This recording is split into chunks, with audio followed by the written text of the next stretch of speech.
नमस्कार मेरे प्रिय भाइयों बहनों, आप सभी का फिर से स्वागत है हमारे इस यूट्यूब चैनल में। जैसा कि आप लोग को मालूम होना चाहिए कि कल यानी 11 तारीख से शुरू हो रहा है क्लास 12 अर्थात इंटर का सेंटर परीक्षा 2024।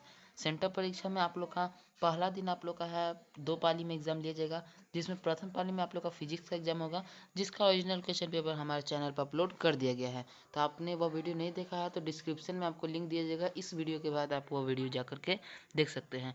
उसी प्रकार से अब हम लोग लेकर के हाजिर हो चुके हैं आपके सामने आप लोग का सेकेंड पाली में जो एग्ज़ाम होने वाला है केमिस्ट्री विषय का एग्ज़ाम, उसका ओरिजिनल प्रश्न पत्र। इस वीडियो में हम लोग आपको ऑब्जेक्टिव प्लस सब्जेक्टिव एक ही वीडियो में बतलाने वाले हैं। आशा करते हैं कि आपको यह वीडियो पसंद आएगा। यदि आपको यह वीडियो पसंद आता है तो वीडियो को लाइक जरूर करिएगा और वीडियो में लास्ट तक बने रहिएगा, क्योंकि आपको इस वीडियो को देखने के बाद फिर आपका सेंटर एग्ज़ाम एकदम बेहतरीन ढंग से जाएगा। इसलिए वीडियो में लास्ट तक बने रहेगा। और जैसा कि प्रत्येक एग्ज़ाम में हम लोग का 100% आपका प्रश्न पत्र मिलता है, उसी प्रकार से इस एग्ज़ाम में भी आप लोग को मिलेगा, इसमें कोई दो राय नहीं है। इसलिए आप लोग चैनल पर नए हैं तो चैनल को सब्सक्राइब कर लीजिए, ताकि आपको आने वाले हर एक एग्ज़ाम के लिए हर एक वीडियो का नोटिफिकेशन सबसे पहले प्राप्त हो सके। तो वीडियो पसंद आता है वीडियो को लाइक करिएगा और अपने दोस्तों पास इस वीडियो को शेयर कर दीजिएगा, जो कि आपके साथ इस वर्ष सेंटअप का एग्ज़ाम देने वाले हैं तथा मैट्रिक इंटर का एग्ज़ाम देने वाले हैं, फाइनल एग्ज़ाम। तो चलिए हम लोग फटाफट से वीडियो को शुरू करते हैं और आपको प्रश्न पत्र को दिखाते हैं। तो देखिए हम लोग चलते हैं प्रश्न पत्र की ओर। तो देखिए यही है प्रश्न पत्र आप लोग का, आप देख सकते हैं इंटरमीडिएट लिखा हुआ है, इंटरमीडिएट सेंटर एग्ज़ाम 2024 का, इंटरमीडिएट उत्तीर्ण परीक्षा 2024। विषय कोड आप लोग का ए है। यहाँ पे आप लोग को मालूम होना चाहिए कि विषय कोड में आप लोग का क्वेश्चन वही रहता है, केवल सब्जेक्ट कोड अलग रहता है, तो उससे मतलब आप लोग को नहीं है। और आप लोग का सब्जेक्ट कोड 118 कल देखने को आपको मिलेगा। ठीक, आप देख सकते हैं ये केमिस्ट्री का है क्वेश्चन पेपर, रसायन शास्त्र जिसको हिंदी में कहते हैं, और यह साइंस वाले विद्यार्थियों के लिए है। कुल प्रश्न आप लोग का 96 नंबर का होगा और पेज नंबर यहाँ पे आपको बतलाया गया, उससे आप लोग को मतलब है नहीं। और इधर बात करें हम लोग तो निर्देश आप लोग के लिए कुछ दिया गया है, जो कि आप लोग को मालूम होना चाहिए कि आप लोग को अपना उत्तर पुस्तिका में अपना क्रमांक लिखना है, वरना फिर आप लोग को अपने शब्द में उत्तर लिखना है, दाहिने हाथ से लिखना है, या फिर अपना प्रश्न को 15 मिनट ढंग से पढ़ने के लिए समय दिया जाता है। ये सब आप लोग को जानकारी होगा। तो हम लोग डायरेक्ट मुद्दा पे आते हैं और आप लोग को सब, क्योंकि हम लोग ऑब्जेक्टिव और सब्जेक्टिव दोनों बतलाएंगे, तो कम से कम आधा घंटा का यह वीडियो हो जाएगा और आपका भी टाइम पास होगा। इसलिए हम लोग डायरेक्ट आप लोग को सब्जेक्टिव का क्वेश्चन दिखलाते हैं, फिर उसका आंसर बतला देंगे और फिर ऑब्जेक्टिव का आंसर बतला देंगे। इससे आपका समय भी बचेगा और आप लोग को ज़्यादा जानकारी भी प्राप्त होगा। तो चलिए फटाफट से हम लोग आपको सब्जेक्टिव का प्रश्न दिखला देते हैं। तो देखिए यहाँ से आप लोग को इधर बात करेंगे तो इधर देखिएगा आप लोग का ऑब्जेक्टिव प्रश्न है। अब ऑब्जेक्टिव प्रश्न हम लोग को मतलब नहीं है, सब्जेक्टिव भी है, खंड ब सेक्शन बी, जिसमें पहले आप लोग का लघुत्तरीय प्रश्न है।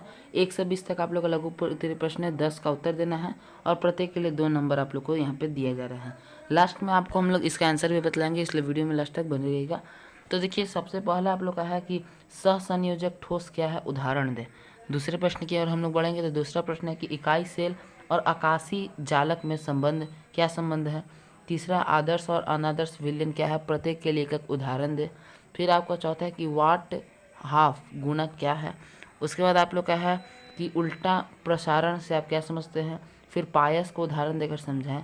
भौतिक और रासायनिक अधिशोषण क्या है, व्याख्या करना है। उसके बाद बात करें हम लोग तो है आप लोग का आकृतिक चयनात्मक उत्प्रेरण क्या है, इसको आकार चयनात्मक भी हम लोग कहते हैं। फिर उसके बाद आप लोग का मिसेल्स का उदाहरण देके व्याख्या करना है। 10वां प्रश्न है कि जारण और निस्पातन में अंतर स्पष्ट करना है। निछालन क्या है, उत्कृष्ट गैस क्या है, इन्हें ऐसा क्यों कहा जाता है। उसके बाद आगे है संक्रामक तत्व जटिल यौगिक का निर्माण क्यों करते हैं। फिर एफ ब्लॉक के तत्व क्या हैं, इनके यह नाम क्यों दिया गया है, इनको यह नाम क्यों दिए गए हैं। फिर छाल की अनुपस्थिति में क्लोरोफॉर्म एसीटोन से अभिक्रिया करके उसका समीकरण लिखना है। फिर आप लोग को आगे हम लोग बात करते हैं प्रश्न संख्या 16 की, कि प्राइमरी सेकेंडरी और टर्टरी एल्कोहल से आप क्या समझते हैं। फिर उसके बाद आप लोग का है 17 नंबर प्रश्न की एथीन एमिनो और एथीन एल्कोहल से आप कैसे परिणित करेंगे। फिर पानी के विलय 2 विटामिनों को नाम लिखें। पानी में विलय होने वाले 2 विटामिन के नाम लिखना है तथा उनके उपयोग भी लिखना है। फिर आप लोग का है 19वां प्राकृतिक रबर के गुण एवं उनके उपयोग लिखें। और लघु में आप लोग का अंतिम प्रश्न है प्रति ऑक्सीकारक क्या है, उदाहरण दे। इस प्रकार से आपका लघु उत्तरीय प्रश्न है। आगे आप लोग का दीर्घ उत्तरीय प्रश्न है, जिसमें आप लोग को 21 से 26 यानी 6 दीर्घ उत्तरीय प्रश्न है। आपको 3 का ही उत्तर देना है, प्रत्येक के लिए 5 नंबर आप लोग को मिलने वाला है। पहला प्रश्न की बात करें तो पहला प्रश्न है अभिक्रिया की कोटि और अभिक्रिया की अनुकता में अंतर बतलाना है। उसके बाद आप लोग का है अगला कि फैराडे के वैद्युत अपघटन के नियम को लिखकर समझाना है। तीसरा आप लोग का कि 23 अमीनों से नाइट्रिक अम्लों के उत्पादन का प्रक्रिया लिखना है। फिर आप लोग का इसी 23 में 2 प्रश्न हैं, ए और बी। बी है कि श्वेत फास्फोरस एवं सांद्रण HNO3 के बीच अभिक्रिया करना है। उसके बाद आगे आप लोग का है 23 के बाद हम लोग बात करते हैं 23 हो गया 24 में कि द्विक लवण एवं जटिल यौगिक में अंतर लिखें। निम्नलिखित की ऑक्सीकरण संख्या एवं समवयन संख्या लिखना है, यानी इनका और इनका ऑक्सीकरण एवं समवयन संख्या लिखना है। उसके बाद बात करें हम लोग, यह हो गया है 25 नंबर प्रश्न की ओर हम लोग बढ़ते हैं। तो 25 नंबर प्रश्न की निम्नलिखित अभिक्रिया को संक्षेप में बतलाना है। पहला आप लोग का है एल्डोल अभिसंघनन और दूसरा है पार्किन अभिक्रिया। और अंतिम प्रश्न की हम लोग बात करते हैं आपका, तो अंतिम प्रश्न के निम्नलिखित यौगिक का IUPAC नाम लिखना है, IUPAC नाम लिखना है। पहला आपका CH3CONH2, दूसरा आपका CHCOCH5, फिर आपका तीसरा है CH3CH2CH2COCI, फिर अंतिम आप लोग का है CH3 और अब फिर आपका बॉन्ड बनाया हुआ है CH, फिर बॉन्ड CH बॉन्ड COOH। इस प्रकार से आप लोग का पूरा प्रश्न हमने दिखला दिया, यहाँ पे समाप्त हो चुका है। तो सब्जेक्टिव आपको पूरा दिखला दिया हमने, लघु भी दिखा दिया और दीर्घ भी दिखा दिया। फटाफट से आप सब्जेक्टिव का आपको आंसर दिखला देते हैं हम लोग। तो देखिए हम लोग आपको पहले बतला दें कि यदि आपको आंसर आपके पास परफेक्ट मिलेगा तो आप अपना ही आंसर लिखिएगा। हमारा ज़रूरी नहीं कि आंसर लिखिएगा, क्योंकि हम आंसर आपको पहले ही बतला दे रहे हैं, गूगल से ढूंढ करके हम लोग दे रहे हैं। क्योंकि हम लोग भी आप लोग जितना आप लोग पढ़े हैं उतना हम लोग को जानकारी नहीं है, इसलिए आंसर अपने शब्दों में आप लोग दीजिएगा। लेकिन हम लोग भी आपको आंसर दिखा दिया, आप देख सकते हैं, यह गूगल का है स्क्रीनशॉट। इसमें आप लोग का पहला प्रश्न है कि सहसंयोजक ठोस क्या है, उदाहरण सहित लिखना है। तो पहला प्रश्न का उत्तर आप लिख दीजिएगा। फिर आगे बात करते हैं, आगे आपका प्रश्न था कि आकाशीय जालक से आप क्या समझते हैं। इसका उत्तर आप यहाँ से यहाँ तक लिख सकते हैं। यह केवल आपके समय बचाने के लिए हम लोग ढूंढ के ला दिए हैं। फिर आपका बात करें तो आदर्श विलयन और अनादर्श विलयन के बारे में पूछ रहा था। तो आदर्श विलयन के बारे में आप लोग लिख सकते हैं यहाँ से लेकर यहाँ तक, और अनादर्श विलयन के बारे में यहाँ से यहाँ तक आप लोग लिख सकते हैं। ये वीडियो पॉज करके आप लोग उतारते रहिए। फिर चौथा नंबर प्रश्न की बात करें तो आप लोग का चौथा नंबर क्या प्रश्न करते हैं कि वाट ऑफ गुणक क्या है। तो वाट ऑफ गुणक यहाँ पे आप लिख सकते हैं कि विलय के प्रशिक्षित मोल एवं सैद्धांतिक मोल के अनुपात को वाट ऑफ गुणक कहते हैं। इस प्रकार से आप लिख सकते हैं चौथा नंबर प्रश्न का उत्तर। फिर आप लोग का अगला प्रश्न कर रहा था कि अपना अगला प्रश्न है उल्टा प्रसारण किसे कहते हैं। तो इसका उत्तर आप लोग यहाँ से यहाँ तक लिख दीजिएगा, उल्टा प्रसारण किसे कहते हैं। ठीक है, अब उसके बाद बात करते हैं हम लोग आगे आप लोग का है पायस किसे कहते हैं। तो पायस आप लोग जब एक द्रव दूसरे द्रव से अमिश्रित द्रव से परिक्षेपी कोलाइड विलयन बनाता है तो इसे पायस कहते हैं, जिसका उदाहरण आप लोग क्रीम और दूध लिख दीजिएगा। ठीक, आप लोग का यह हो गया। उसके बाद आप लोग का 7वां नंबर प्रश्न का क्या कर रहा था कि भौतिक अवशोषण और रासायनिक अवशोषण में अंतर लिखना है। तो भौतिक अवशोषण यहाँ से आप लोग लिख सकते हैं यहाँ तक, और फिर रासायनिक अवशोषण आप लोग यहाँ तक लिख सकते हैं। उसके बाद हम लोग आगे बात करते हैं 9वां नंबर प्रश्न की, आकृति चयनात्मक उत्प्रेरण किसे कहते हैं। तो इसको आकार चयनात्मक उत्प्रेरण कहते हैं। आप इसका उत्तर यहाँ से यहाँ तक लिख सकते हैं। अंतिम प्रश्न की हम लोग बात करेंगे आप लोग का 10वां की मिसेल्स क्या है, इसका उदाहरण आप लोग को समझाना है। तो मिसेल्स यहाँ से यहाँ तक आप लोग मिसेल्स का उदाहरण लिख सकते हैं। यहाँ से आप लोग का लघु उत्तरीय प्रश्न समाप्त हो गया। 1 2 3 4 5 6 7 8 9 10 आप लोग का जवाब देना था। 10 प्रश्न का उत्तर हमने आपको दे दिया। अब आप लोग का बात रहा दीर्घ उत्तरीय प्रश्न। तो चलिए अब आप लोग को दीर्घ उत्तरीय प्रश्न की ओर हम लोग बढ़ते हैं।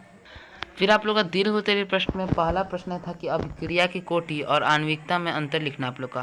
तो देखिए यह रहा आप लोग का 5 अंतर लाया हम लोग। दीर्घ उत्तरीय में इतना अंतर आप लोग का काफ़ी होगा। तो पहला, दूसरा, तीसरा, चौथा, 5वां 5 इस प्रकार से आप लोग लिख सकते हैं। इस अंतर को वीडियो पॉज करके इन सभी 5 को आप लोग को उतार लेना है। अगले प्रश्न की आप लोग बात करें तो फैराडे का आप लोग का नियम पूछ रहा था। फैराडे का वैद्युत अपघटन का नियम। तो आप लोग को मालूम होना चाहिए कि फैराडे द्वारा 2 नियम दिया गया है वैद्युत अपघटन का। तो सबसे पहले तो चूंकि यह दीर्घ उत्तरीय प्रश्न है तो आप लोग को फैराडे के बारे में थोड़ा सा लिख लेना होगा। उसके बाद फैराडे का प्रथम नियम लिख दीजिएगा और बाद में आप लोग फैराडे का दूसरा नियम लिख दीजिएगा। तो इस प्रकार से आप लोग लिख सकते हैं। हम वीडियो पॉज कर थोड़ा बड़ा दिखला देते हैं। इतना आप लोग का इंट्रो हो जाएगा फैराडे का, स्टार्टिंग लिख दीजिएगा।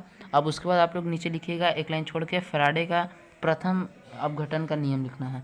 फिर उसके बाद आप लोग को फैराडे का द्वितीय अपघटन का नियम लिखना होगा। तो आप लोग हम लोग स्क्रॉल कर रहे हैं, आप लोग कॉपी में इसे वीडियो पॉज करके यहाँ तक उतार लीजिएगा। ज़्यादा बड़ा नहीं है आप लोग को, जितना बड़ा लग रहा है, क्योंकि दीर्घ उत्तरी में आप लोग को इतना बड़ा लिखना पड़ेगा। 2 प्रश्न हो गए। अब अंतिम प्रश्न की ओर हम लोग बढ़ेंगे। तो आप लोग का अंतिम में आप लोग से पूछ रहा था पार्किन अभिक्रिया और एडोल संघनन के बारे में लिखना है। तो देखिए एडोल संघनन के बारे में हम लोग यहाँ पे लिखे हैं। एडोल संघनन अभिक्रिया के बारे में पूछ रहा था आपको प्रश्न में। तो यह हो गया एडोल संघनन का, ठीक। आप वीडियो पॉज कर लीजिए या स्क्रीनशॉट ले लीजिए, ठीक। और उसके बाद यहाँ पे आप लोग का हो गया पार्किन अभिक्रिया का। तो पार्किंग अभिक्रिया का आप यहाँ से यहाँ तक लिख लीजिए। तो इस प्रकार से 3 थे आप लोग का हो गया दीर्घ उत्तरीय प्रश्न में उत्तर।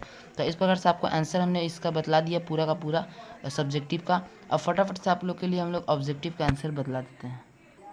तो देखिए यार आप लोग का ऑब्जेक्टिव के आंसर की कहने का मतलब यही होता है आप लोग का कि पहला का डी, दूसरा का बी, तीसरा का है, इस प्रकार से आप लोग का होता है। इसमें आप लोग को बस उतार लेना, कॉपी में जाके क्या छाप देना है, क्योंकि ये 100% आपको प्रश्न पत्र यही आएगा। यदि नहीं आता है तो आप हमें कुछ भी कमेंट में लिख सकते हैं। तो देखिए 70 प्रश्न का उत्तर दिया है, मांग रहा है आपको 35 का उत्तर देना है, लेकिन हमने 17 प्रश्न का उत्तर दिया है। धीरे धीरे हम लोग स्क्रॉल कर रहे हैं, आप लोग वीडियो पॉज करके इसे कॉपी में उतार लीजिएगा। हर एक प्रश्न का उत्तर यहाँ पे सही दिया गया है। अब चूंकि आप लोग को 35 का ही उत्तर देना है 70 में से, इसलिए आप लोगों को जिस भी प्रश्न पर डाउट होगा उसे आप छोड़ सकते हैं, क्योंकि 70 में से आप लोग को 35 का ही उत्तर देना है। इसलिए आप लोग किसी भी प्रश्न पर डाउट रहता है तो आप कमेंट में लिख सकते हैं, हम उसका में सुधार कर देंगे और आप लोग अपने में सुधार कर लीजिएगा, क्योंकि 35 ही का उत्तर देना है तो 1 या 2 मिस्टेक हो सकता है। हम ऐसा नहीं है कि हर एक चीज़ सही होगा, ठीक। तो देखिए 70 तक का उत्तर दे दिया हमने। इस प्रकार से आपको पूरा का पूरा बतला दिया हमने। ऑब्जेक्टिव का भी आंसर की दे दिया, प्लस में सब्जेक्टिव में आप लोग का लघु बतला दिया यानी शॉर्ट आंसर टाइप क्वेश्चन, तथा लॉन्ग भी बतला दिए यानी कि दीर्घ उत्तरीय प्रश्न। तो आशा करते हैं कि आपको वीडियो पसंद आया होगा। वीडियो पसंद आया तो वीडियो को लाइक कर दीजिएगा। चैनल अपने हैं तो चैनल को सब्सक्राइब कर लीजिए, ताकि आपको आने वाला मैथ का, साइंस का, हिंदी का, इंग्लिश का कोई भी सब्जेक्ट का प्रश्न पर चाहिए होगा तो 1 दिन पहले ही आपको प्रोवाइड करवा दिया जाएगा। इसलिए चैनल को आप लोग सब्सक्राइब कर लीजिए और बेल नोटिफिकेशन को भी दबा लीजिएगा। जो भी दोस्त साथी हैं आपके, उनके पास इस वीडियो को शेयर करके उनका भी भला कर दीजिए, ताकि वह भी अपने सेंटर एग्जाम का बेहतरीन ढंग से तैयारी कर सके। हम मिलते हैं